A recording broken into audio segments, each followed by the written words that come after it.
Hello, welcome to Sharing Wisdom. I am your host, Angie Wisdom, and today I am happy to bring Beth Fisher to you all, here to speak about authenticity, finding your voice, really empowerment to advocate for what you believe in and what you're capable of, all sorts of goodness for you today. So listen up and tune in so that you can understand better how to show up and advocate for yourself. Beth, welcome. Thank you, Angie. I'm so happy to be here. Yeah, happy to have you. I mean, first of all, you are a leadership coach. You are on this journey of empowering women specifically, or would you say voices in general? Voices in general, I believe that everybody has a voice and they should all be heard equally, but primarily women, right? That's been my experience. And Yeah. I've been on the other side of that, particularly in the workplace, where I just have been on the receiving end of it time and time again, and also know what it means to have a strong female voice as an advocate in your corner. So yeah, primarily women. So this boot camp is all for women right now.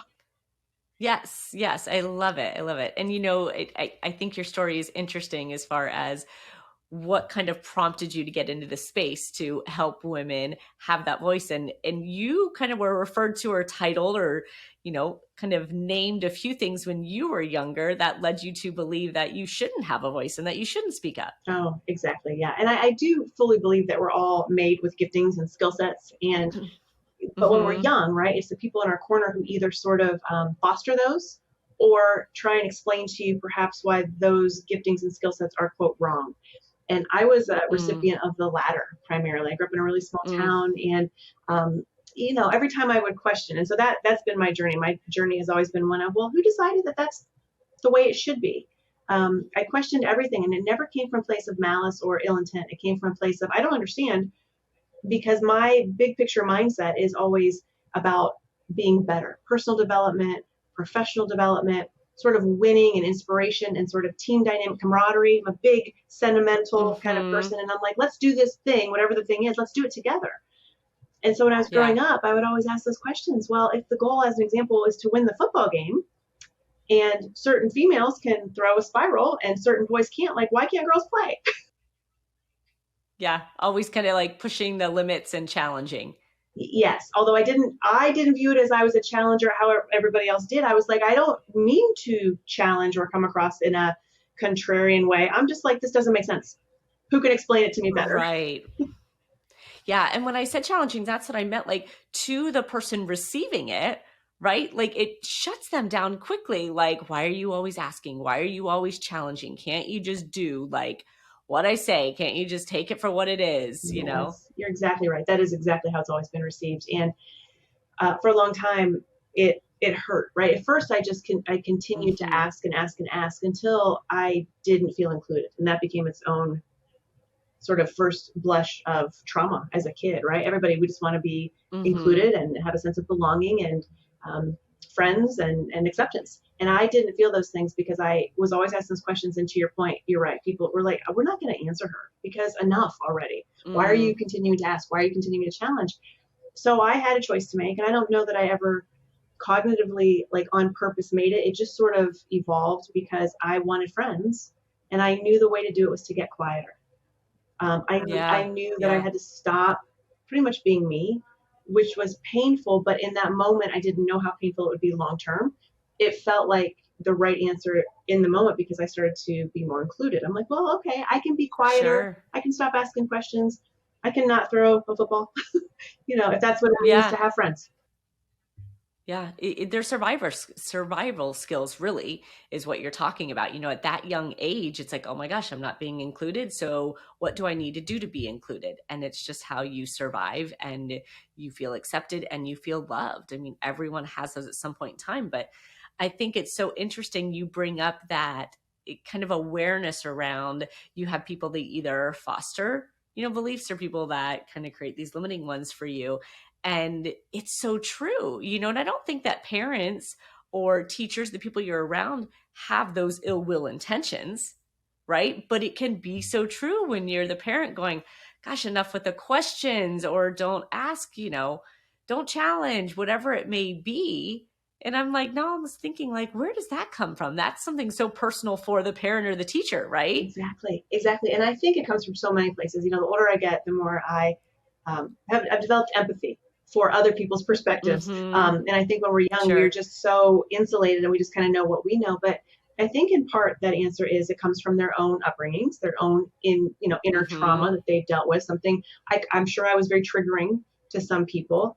I also think it Mm-hmm. comes from just getting through the day, like big Yeah. families, or a mom, as an example, might be like, I don't have time for this right now because I've got to put food on the table, or I have to do my job, or I'm just really trying to survive myself, and there's no space for Mm-hmm. that kind of questioning. It's just a matter of I can't do this right now with you because I've got to do these other things, and so we start to feel as if we're not prioritized, which is a whole nother Yeah. layering of not belonging. Yeah, so I mean, I can hear it almost like the layers stacking up on your journey as like kind of being this lover of learning and curious to going, okay, I better be quiet. I better just keep my mouth shut, go with the flow, confidence, prioritization, all these things are popping up for you. So at what point did you finally say enough is enough? And I'm going back to the old me. Yeah, honestly, I would like to say I figured it out early on, but that would not be accurate. It was probably not until my late 30s. Um, and it Mm, was after a lot of relational failures, quite honestly, because I mm-hmm. took what I had just shared with you, and I was learning on my own journey into intimate relationships, and so I picked for the wrong reasons. I did not pick somebody at Sure. all that I felt like wanted to be with me for the real me, or that I could be inspired by and grow with. And I just was like, okay, this person wants to be with me, so this must be the person. Yeah. And Mm-hmm. no, not so much. It didn't work out like that. And Yeah. no, so I got married right out of college because in my mind, right, I'm checking things off of my to-do list. So I'm a 3 on the Enneagram, also very much an 8 on the Enneagram. I'm a high DI, and it's like I want to get stuff Uh-huh. done. I'm hard charged. I'm like, let's go, let's work the plan and let's get stuff done. And when I graduated from college in the early 90s, I was like, well, what do you do next? Like, what's the next thing on my checklist? And at that time, it was, well, I guess you get married. That's Yeah. really, growing up in our generation, I was like, well, this is the thing to do. And it's an interesting, I've read a lot about it. It's an interesting dichotomy that we, as Gen Xers, we're like the first female generation to have been told, hey, you can be anything you want to be. You can do anything you want Mm. to do. You can achieve whatever. But also, good luck to you. We're not going to like give you the roadmap to how to do it. So it was like a lot of just learning through the school of hard knocks. I'm like, well, I'll try it, but boy, Yeah. there were a lot of repercussions for that. And one, I got married very young, and so my daughter's dad moved us to a different state about 6 months after she was born. I Mm-hmm. have a 26-year-old daughter, and he moved us there for a job, and then he moved back without us. So here I am, I'm like 24 years old. Mm. I have a new baby, a new job. I have postpartum. I don't know. I'm starting in the working world in sales. I'm like, okay, I don't know what I'm selling, but I'll figure this thing out.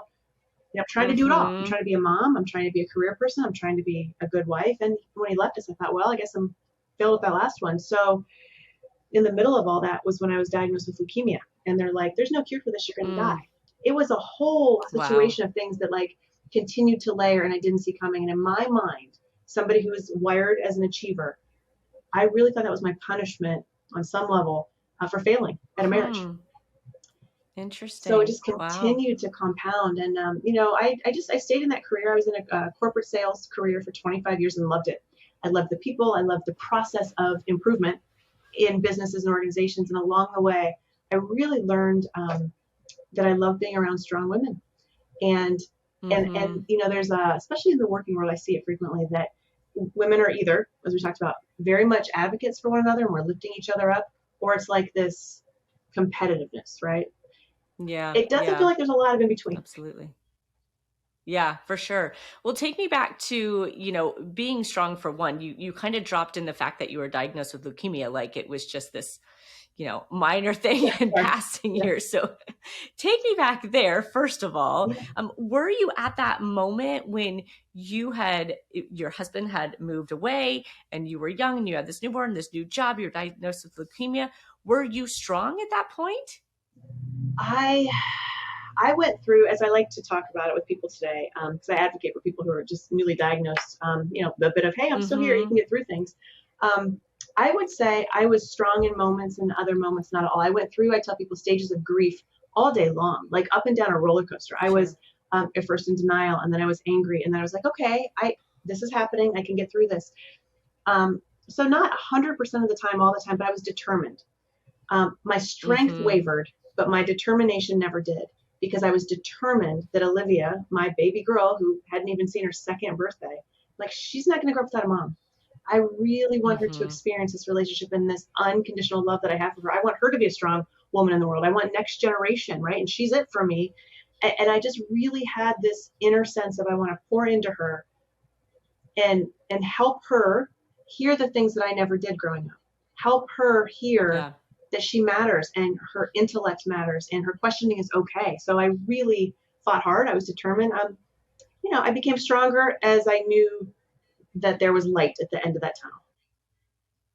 Yeah, was that like a pivotal point for you? Because I often find that people say, like, well, what is it that gets people to really be present, to change their life, to stop worrying about what other people think? Like, all these things that are so challenging for your average person to become successful at. You see that happen in people who have these experiences of, you know, near death experiences, being diagnosed with a fatal disease, where all of a sudden this light goes off and it's like, oh yeah, no, it's all changing. I'm living differently. Yeah, what's interesting is I get that question a lot, and honestly, the answer is no. Mm-hmm. I I walked Hmm. out of the hospital after 35 days. I had a bone marrow transplant, and I was making friends with Mm-hmm. other people, in the same space for the same reasons, and I watched all of them die one by one in front of me. Mm. And I had survivor's guilt in that moment. I thought, well, why do I get to walk out of here and they don't? I'm young, so I think at times Yeah, in the middle of trauma, you block out things that are just certainly too overwhelming in that moment to even process. So, like, I was present, sure. but I was also at arm's length about actually thinking too deeply of the severity that surrounded me. So when I walked out, Mm-hmm. I would be asked by people very soon thereafter, I bet you're so close to God now, as an example. I bet you stop and smell the Yeah, roses. I bet that you are so appreciative of everything in your life. And I'm like, I don't know what I am, except tired. I'm mm, tired. I'm bald. I have no mm-hmm. physical strength right now. I just want to go home and hold my baby girl. Um, I just want to go back to a sense of normalcy. I, and in Mm. a weird way, as well intended as those questions were, I felt guilty that I didn't have an immediate, like, transformative answer for them. Like, yes, I'm a different person. I really Mm. wasn't.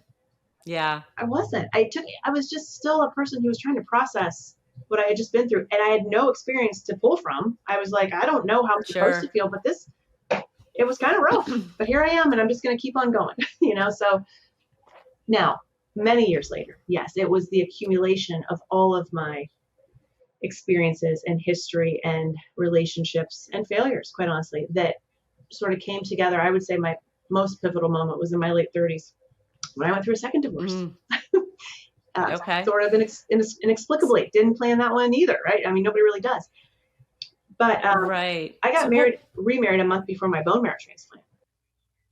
Mm, So, wow. yeah, yeah, right. Somebody came in, swooped in, saved the proverbial dying damsel in distress. I was like, well, Uh-huh. I wasn't thinking clearly. I truly was. I wasn't supposed to live till death do us part. Could have been like Tuesday. I had no. Right. I was truly not thinking about the Seemed like a safe bet. right. Yeah. Well, this one's going to end. We know how this one's going to end. Um, but then on the other side of it, when I got out of the hospital, I'm like, well, wow, we're married. Okay. And I was in that marriage for 12 years. And I couldn't have more children after my transplant. Olivia is my only daughter that I gave birth to and only child. But he had 3 children. So we were like this family unit for 12 Mm-hmm. years. And one day I came home from work because, surprise, this is the real me, the strong leader who can throw a football and likes people and, all the things. Well, when people sort of see you how they see you and want to keep you in that little box forever, and they don't know how to Mm-hmm. deal with Mm-hmm. a strong woman or pick a label, it was rough. And so he left. He left me when I was 37. And Mm. I thought to myself, well, I guess I'm not marriage material. This is not something that I should try a third time for. Uh, A new label you gave yourself? yeah, totally did that myself Yeah. because I'm also a survivor and determined. And I've been married for 7 years. Third time's a charm. Ah, there we go. Yeah, yeah. Because Yeah, the true achiever came out in you. right. And again, and people would say things to me like, oh, when you least expect it. I'm like, I don't expect anything. At that moment in my life, Olivia, my daughter was a teenager. I was working incredibly hard in corporate America, automating business processes. I loved it. I worked hard. I volunteered. I was really loving life. I was enjoying it. You know what it is? I was fine by myself without having somebody to sort of complete me. And those are things that we hear Sure. people say. When you are finally okay with yourself and know who you truly are and show up that way authentically every day, the rest just sort of falls into place. And that's what happened Right. to me as well. But yeah, that's a little bit about my story, how I got to the point where I am Yeah. today. Well, and so it's like when you're helping and you're coaching leaders into this space of their authenticity and going, you were created for a reason, speak up, be who you are. Where do you start with people? Yeah, inner work, because I will tell you, one of the things that I had a really honest conversation with myself about is when people would ask me the question, how are you so successful? How did you persevere? It was almost an uncomfortable questions. Those were uncomfortable questions to me to have to answer because I didn't have an answer. I was just like, well, I don't know. Mm-hmm. I just don't give up. But really, the answer is I got nicer. And I know that seems a little weird because I Mm. honestly am an inherently nice human being. But because I had been hurt so much, because I in my head had so much failure, I had been through so much trauma, at least that felt very traumatic to me. I I lacked empathy. I lacked patience. Mm-hmm. And my wall would go up very quickly and very high Mm-hmm. anytime I felt as if something was coming my way that I had felt before. Like, it was very triggering to me. So if there You was, were guarded. I was very guarded, hard-hearted. Yeah. Yeah, my heart was not open. Mm-hmm. And because of that, I don't know how you can separate that from your speech. So I learned, Sure. though, in sales, how to speak to people to basically close the deal, to get what Mm. I was there to do my job well. And it wasn't disingenuous because I really was helping people. I understood business and I knew what I was Sure. saying mattered. But yet, even if I was triggered by a particular customer or somebody in the room, I didn't go to my default tone of defensiveness. Mm-hmm. So, where I start Mm. with people is I say, what do you want people to receive when you're in a room? Like, how do you truly want to be viewed? Because oftentimes I hear people, the conflict is, well, I don't know why they see me this way. I don't know why they view me this way. I'm not that way. And I understand that Mm-hmm. because that's exactly what I would say and how I was operating. I was like, I don't know why they think that I'm impatient. I have all the patience in the world, Mm-hmm. which now is a little bit Yeah. funny. Defensive. Yes. Yeah. Right. What do they Yeah. mean I'm Yeah. challenging? I'm not challenging. And I was short tempered because I had processed Yeah. my own inner stuff. And so that's where I start with people. It's like, what is the tone that you're delivering? And then I work with people to say, log the times, be aware of the Mm-hmm. times, right? When you are in a Mm-hmm. boardroom, when you're in conversation one-on-one with, it's a review time, or you're the person who's being reviewed, whatever it is in the workspace specifically. Is it when you are, is it male leadership that you have a hard time with? Is it female Mm-hmm. leadership? Do you have a hard time leading? Do you care more about being liked than a leader? Like, really a hard look at what's happening and what do you want it to be? Yeah, create that awareness. I say it all the time. Like, if you don't know, you can't grow. You've got to be aware. And that's challenging for people because we're usually not present, right? And conscious. We're usually in this default kind of, mode, operating mode, and not even realizing what's going on around us. So yeah, that first step of awareness. But I have to ask you a question because you phrased it interesting, and I want to make sure that people understand, like, we're coming from a place of authenticity, but you're also judging, like, how do I want people to receive me?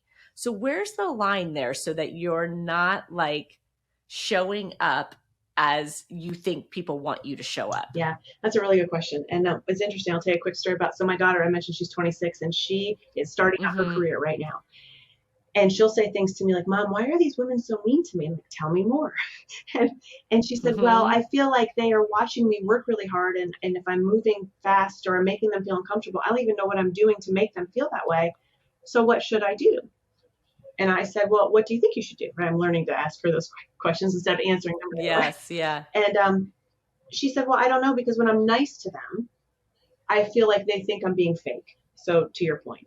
And Mm-hmm. I said to her, Olivia, do you think that you are a nice person? How do you view yourself?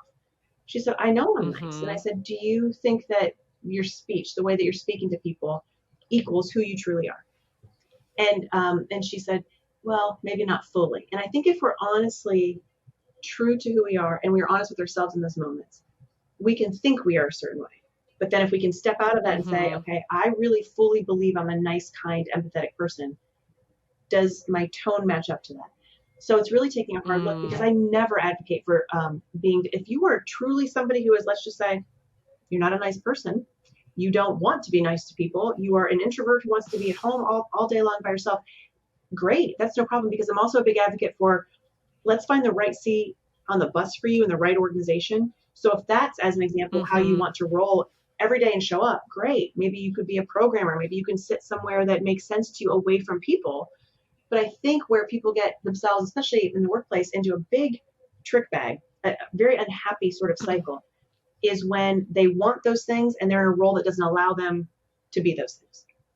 That's where the Hmm. disconnect comes in, is because, like, they know, we all know, in order to be, quote, successful or to fulfill the requirements of the role, if you have to show up a certain way and be around people and be kind and be communicative, but you just don't want to do those things, Right. then you have a choice to make. You're either going to have to change and pretend to be those things, and then you're going to be miserable, period, overall as a person. And it's just like this sort of rinse and Right. repeat cycle. So it's got to be, everything needs to be aligning with who you truly are at the same time that you're asking yourselves those questions, because there's a big difference between being disingenuous and fake, and Yeah. then fostering who you really are and using and channeling it in a way that is received better in your tone. It just feels natural to you at that point. Yeah, I almost hear you saying like you kind of have to align all these pieces. Like, who am I really? What am I portraying? What is my tone? Like making sure that they're all lining up. And you said something so important about like when you choose not to do something about, kind of the environment that you're in, you're showing up a certain way because you feel like you have to. Like that is what I find to be the number one reason why people are so eager to retire. I mean, I get clients that are 40 and they're like, okay, I want to just do all this savings and this investing because I want to make sure I can retire at this age. Why do you want to retire? Because I hate putting on this monkey suit and pretending like I'm somebody that I'm not.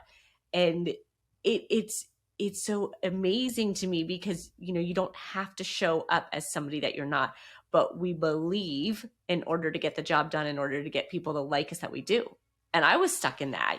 I started my career out in Morgan Stanley and was a financial advisor. And I have a challenger in me, Enneagram, and I was told you cannot be a financial advisor without a 4-year degree. I only had a 2-year degree, and I harassed that poor manager until he gave me a job. And great, I got the job, but then I put myself in this situation, right, of, my gosh, I don't have the 4-year degree. Now I have to pretend like I'm somebody else. Now I have to show up extra suited, extra professional, extra like academic. And you just end up hiding your true capabilities when you don't show up authentic. Yeah, you're exactly right. And that's why It's a recipe for disaster. yeah, Yeah. it's terrible. You're setting yourself up for failure. And also, people around you pick up on it. There's no way truly to hide that day in and day out. There just isn't. It's almost Mm-hmm. like the analogy of dating, right? People say this person is perfect for me, and they do X, Y, Z that I've been on my list. It's been on my pro list, and this person fulfills all those checklists. Maybe for the first month, but then over Mm-hmm. time, right, when that sort of unravels and the gig is up and their true self comes out, because we cannot be people that we're not every single day for the rest of our lives. It just doesn't work. Yeah. And so eventually, Especially with any sense of joy, right, right? exactly. It's tiring, it's exhausting. And then oftentimes we forget, like, who am I really? Yeah, Right. it's a really slippery slope. And so life is way too short. And, I go back to when I was sick. I didn't know it when I was dying in those 35 days. Yeah. Um, I think honestly, I have more of an awareness now because in September I turned 50. So I'm like, well, there's more Mm. life behind me than ahead of me, mathematically. Yes. Yeah, Yes. Yes. So they say, yep. yeah. So that's kind of, Yeah. I think, really what's causing me to think this. And so you take people through this process of almost assessing their tone with who they really are to make sure that's in alignment. But what about the people who are afraid to really change their tone, to give everybody something different who they really are? Where does that come from? I think acceptance. I think fear of acceptance. Mm-hmm. Oftentimes a lot of the women that I coach will say things to me. When I start out all the time, the question off the top: do you want to be liked or do you want to be a leader? Mm. And they just say, well, we want both. The more times than not, people say, I don't want to pick, I want it all. I want to be liked, because we all do. and I also want to be a leader. Mm-hmm. And so we work really hard from a place of saying, well, if you can't have both, what matters more to you? Mm-hmm. Do you want to leave a legacy? Do you want to be the man in the arena? Do you want to be somebody who's showing up every day and affecting change in your mission, in your workplace, in your home, wherever that is? Or do you want people that you don't even really know to give you affirmation? Mm-hmm. So I think it comes from a place of deep seated needs to be accepted. I think it comes from a place of, Sure. if I don't want to change my tone, if I'm stubborn, if I'm afraid to do it for whatever the reason, it's because a fear of rejection. Mm-hmm. Mm-hmm. But isn't it it's interesting to me that our minds think in this way that we could possibly get every single person to like us. Like we generalize like that, but we're really like thinking of this one person each and every single time we go in front of people. Like we have this master skill to go, I can make everybody in this world like me, want to be around me. Yeah. Honestly, a lot of it comes from ego. And I know I had to Yeah. really take a hard look at that myself. I thought, well, why don't they Mm-hmm. like me? I'm likable. How Yeah. dare you not like me? you know? Uh-huh. Um, Uh-huh. but to your point, that's really where it came from. A place of before, as I mentioned, when I grew up, I didn't feel liked and accepted. So I had to understand I'm not that 14-year-old girl, 10-year-old girl, 7-year-old. I'm a different person today. And I look Mm-hmm. back, and what helps me be reminded of that is the people that I tried when I was those ages to get to like me in those moments, that season of life, I couldn't even tell you where they are today. I don't know. Like, I Mm-hmm. don't know what they're Yeah. doing. I'd have to look them up on social media if I even remember their name. But in that moment in my life, I thought they were Mm-hmm. so important. So I'm learning to actually not widen my sphere as much Mm-hmm. in terms of trusted advisors and trusted people that I really truly care. If they said to me, I don't like you today, I would stop and say, why? What am I doing? Tell me. Versus somebody on the Right. street who casts a stone for no reason. Maybe they're having a bad day, right? Maybe it has got nothing to do with me. That's the ego part. I have to really understand this isn't me. And so because it's Right. Not about you. right, and how dare I think it is? Like, am I really that important? No. Hmm. Yeah. I love that. I often tell people, it's like you're choosing somebody who you can't even name over your own authenticity, over your own dreams or goals. So I'm like, give me a name. Who are you trying to get to like you? Fred, John, Susie, the world? Like, let's name this so that you can really make this conscious choice of, okay, let's see, I'm going to try to appease Fred today, who I don't even know, or I'm going to go ahead and speak up and go after what I want. Yeah. What's your choice? Right. Yeah. That's it. That's it. That's Yeah. really big picture thinking, and I think some people need help to think big picture, and Yeah. to really sort of. In what ways? Where do you see that? Where do they need that help? Yeah, I think instead of staying stuck in the fear of I fear this thing right now, it's sort of an emotional impulsivity response. It's basically responding Mm-hmm. emotionally as opposed to strategically. And so I teach that a lot in Mm-hmm. my boot camp as well. Like, are you responding emotionally or strategically? Which one? Because it has to be, if you really truly want to change and you really truly want to reach your goal, it's got to be strategic. Doesn't mean, again, Mm-hmm. disingenuous or fake. It means, okay, if I'm going to be strategic, then I cannot let every bump in the road today cause me to respond in a way that's just filled with anxiety and emotion and over the top sort of responses that in 10 minutes is not going to matter. It's a matter of self-awareness enough to Right. say, in my mind, is this the hill I'm going to die on? Is my response right now worth what's up ahead? Is what I'm about ready to do or say, will it affect my big picture strategic thinking for the better or for the worse? If it's the worst, just don't do it. Like, just stop. No, Mm-hmm. it's not worth it. More conscious thinking. Yes. Conscious choices. Yep. Yeah. So just for those that are listening who are kind of going, okay, well, wait, what's emotional? What's strategic? Give me an example. A situation happens, an emotional response is what? Oh, and I do it. I have to catch myself. I did it recently. I was in a very we like to use the words crucial conversation in the workplace. I was having a Mm-hmm. crucial Mm-hmm. conversation, and it was heavy. It was a heavy topic. It affected other people, and I felt very strongly in one direction, and the person who ultimately had the decision making authority felt differently. And that happens, right? That's just let's Mm-hmm. understand each other's viewpoints. But in that moment, we were not speaking to each other in a way that was respectful. Let me say it differently. I felt a bit under attack, and Uh-huh. I actually strategic responding would have been that I would have said, let's pick this up later. I Mm-hmm. don't feel like this is actually going to progress. I hear you. I hear me. Let's have a little timeout here and let's pick this up later. And maybe we can invite other people into our process. That's a strategic answer. Mm-hmm.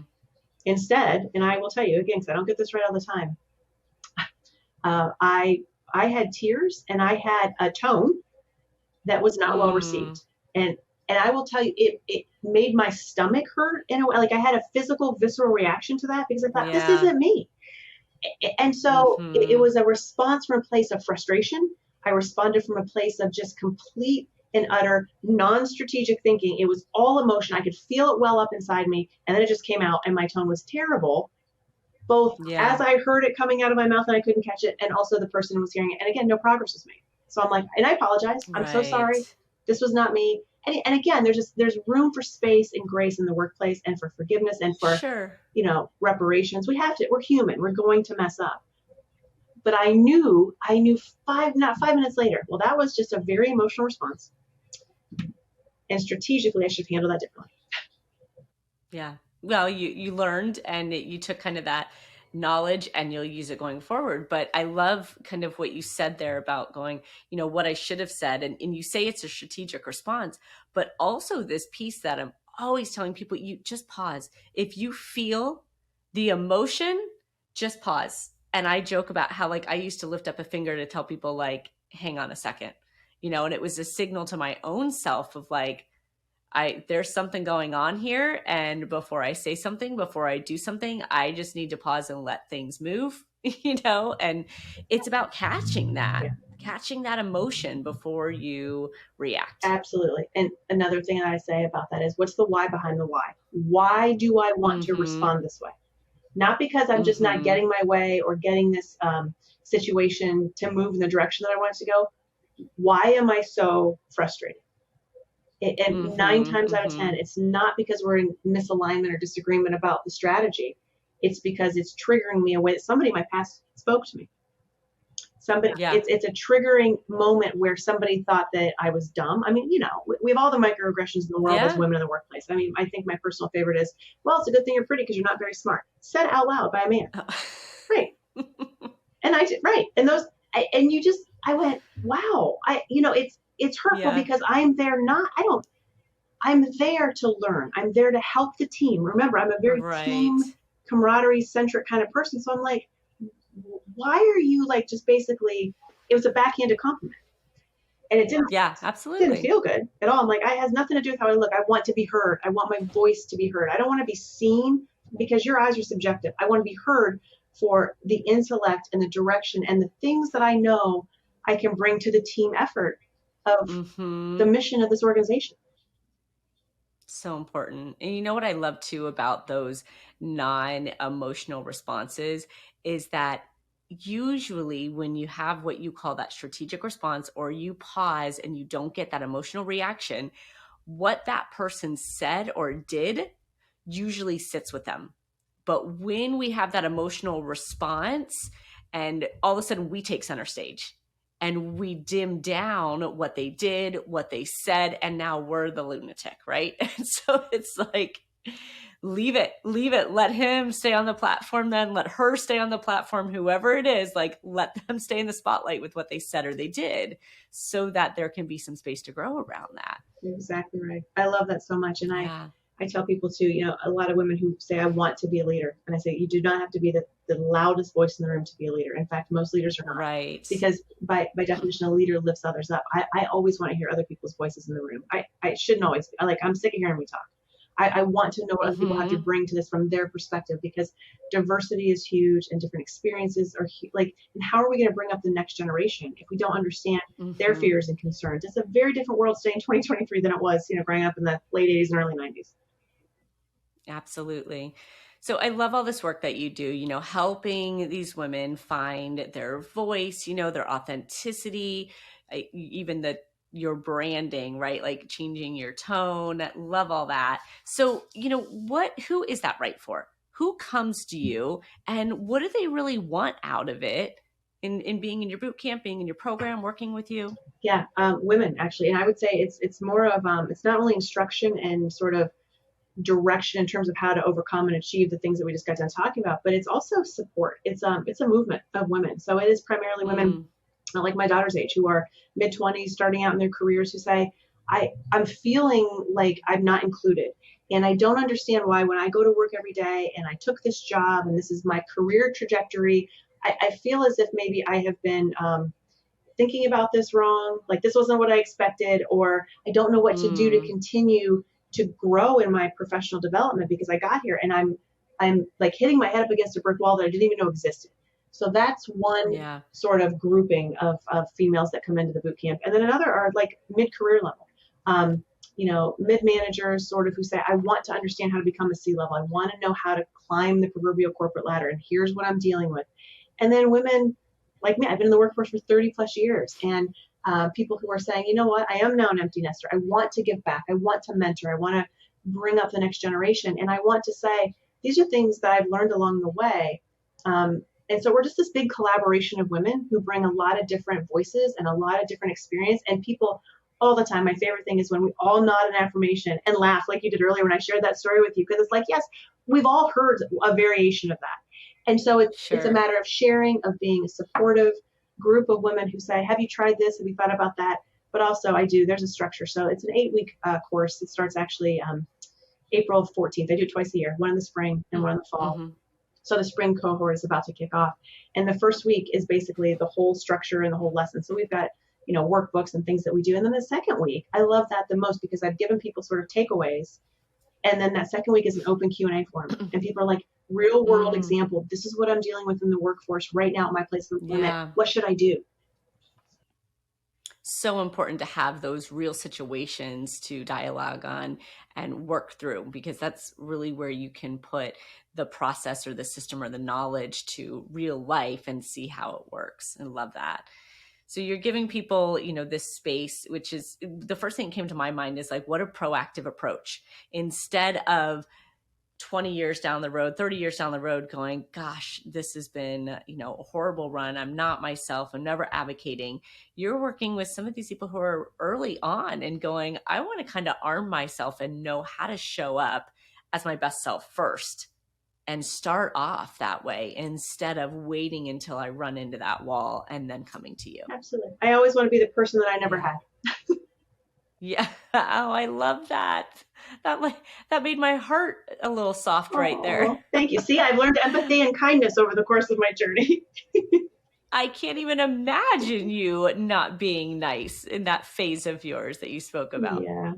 It's just, we all show up to survive. You said it the best earlier. It's like, I was in survival mode when I was sick. And often I think so many of us are in survival mode when we go to work every day because there's a person or people or we're just not seen. And I don't know what person wants to spend 8 to 10 hours a day of their life every single day not being seen. That feels very lonely to me. And I want people to feel included. Absolutely. So DEI is a huge thing. We cover all of this. Yeah, I love it. I truly do. So many great tools. Love that. So I have to ask you, I ask everyone who comes on the show, you're here sharing your wisdom, which we're so grateful for. But what is a piece of wisdom that you've received throughout your lifetime that you kind of like always hold near and dear to you, that always pops up for you? It's that nugget of wisdom. Yeah, it's always this, because Maya Angelou is one of my favorite. And she said, teach people how to treat you. People will treat you how you teach them. And that's so true, because if we don't advocate for ourselves, if we continue to allow bad behavior in our space, if we don't put up boundaries, if we just keep allowing people to do the same things to us that hurt us, they're not going to stop. We've got to be our best teachers for other people so that we say, I deserve more than this, and this is how I would like to be treated. And if you can't do it, I don't know that we can be in each other's lives. I really feel strongly about that. So otherwise, I think clarity is kindness, and it's kind to teach people, this is what I am worth. This is what I will accept. And everything else, not so much. I love that quote. Absolutely love that. And so everyone out there listening, evaluate that. Put some awareness around that right now. Are you teaching people how to treat yourself? So very, very important. Beth, I want to thank you for coming on. If you all have loved everything that Beth is giving you right now, tune into her different channels. She is on Instagram. She has her website, bethfisher.com. She's got that Change Your Tone Career Elevation Bootcamp coming up twice a year. all sorts of great information out there. So tune in. And if you enjoyed this episode, give us a like, comment below, and have a great rest of your day. Thanks, Beth. Thank you, Angie.